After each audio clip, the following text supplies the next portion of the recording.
지금 현장이 어떻죠? 현장이 완전 분열되어 있어요. 분산되어 있습니다. 많은 사람들의 마음 상태가. 왜 그러냐? 첫 번째로 잘못된 집착 때문이에요. 왜 분열되고 분산되냐? 하나님은 인간을 만들 때 하나님께 집중하도록 만들었어요.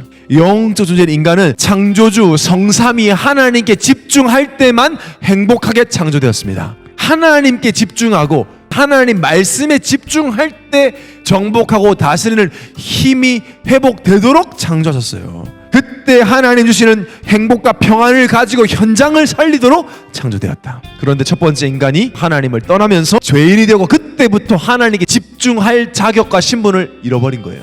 하나님께 집중할 수 없는 상태가 된 거죠. 하나님께 집중을 하는 존재가 하나님을 모르니까 아무 것에 집착하기 시작합니다. 무언가 집중해야 되는 인간이 그 대상을 잃어버리니까 어디에 집중해야 될지 모르니까 자기가 생각하는 거에 집중을 하는 거죠. 그걸 뭐 집착이라고 합니다. 그걸로 채우려고 하는 거죠. 그래서 하나님 떠난 인간은 나 중심에 집착해요. 하나님의 사랑을 받지 못하고 영적인 자존감이 없잖아요. 집착할 수밖에 없어요. 나에게 집착하는 건 하나님이 원래 설계하신 내용이 아니기 때문에 잘못된 집착은 반드시 분산되고 분열됩니다. 그런 나를 십자가에 못 박겠다고 하는 거예요. 그렇게 연약한 나, 죄인의 체질인 나는 십자가에 함께 죽었다. 예수님과 함께. 이제 내가 사는 것은 예수 그리스도 믿는 믿음 안에 사는 것이다. 드러나지 않은 수만 가지 문제들, 올 수밖에 없는 그 과거 운명에 사로잡힌 나를 십자가에 나는 못 박고 죽었다 그랬어요. 나에게 집착할 필요가 없다. 에베소서 2장 2절 3절에 세상 풍조를 따르고 세상 유행을 따르고 공중권세 잡은 자를 따라가는 불순종의 아들 가운데 역사하는 영 사단을 따라간다는 거죠. 육체와 마음에 원하는 것을 한다 그랬어요. 근데 본질이 진노의 자녀라 무조건 망한다는 거예요. 따라갈 수밖에 없어요. 살고 싶으니까 일단 세상에 집착하는 거죠. 하나님 모르니까, 복음 못 들으니까 그게 나를 어떻게 할까 싶어서 하나님 떠나서 온 그 빈 공간을 채울 수는 없습니다. 세상에 없는 평안을 너에게 주노니 하나님께 집중하도록 만들었다니까 우리를. 그래서 지금 뭐에 집착하냐?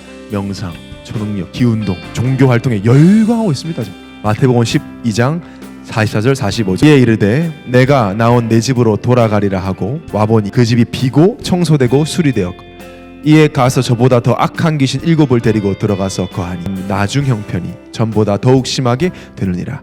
이 악한 세대가 또한 이렇게 되리라. 현장이 그렇다는 그만큼 지금 사람들이 갈급하다. 그래서 내가 살아나야 돼요. 오늘부터 우리는 뭐 할 거냐? 살리는 집중을 할 겁니다. 죽이는 집착이 아니고 살아나는 집중. 내가 그리스도와 함께 십자가에 못 박혔나니 그런즉 이제는 내가 사는 것이 아니요 오직 내 안에 그리스도께서 사시는 것이라.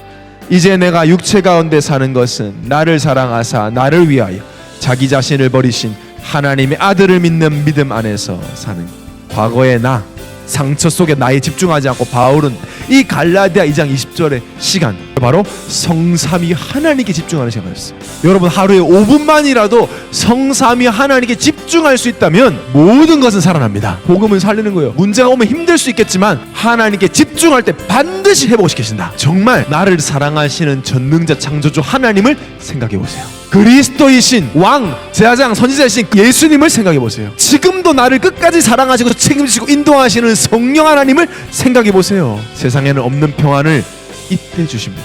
이것 체험하라고 주시는 문제입니다.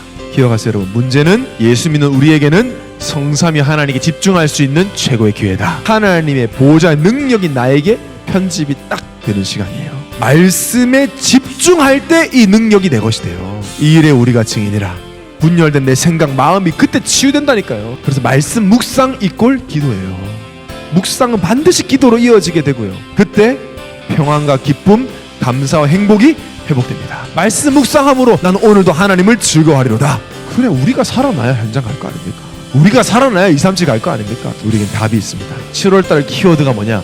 바로 올바른 집중입니다. 틀린 집착에서 벗어나서 상처에 집착하고 돈에 집착하고 사람에게 집착하는 과거에 나는 십자가에 죽었고 이제 나는 하나님께 집중하는 나로 새롭게 태어난다.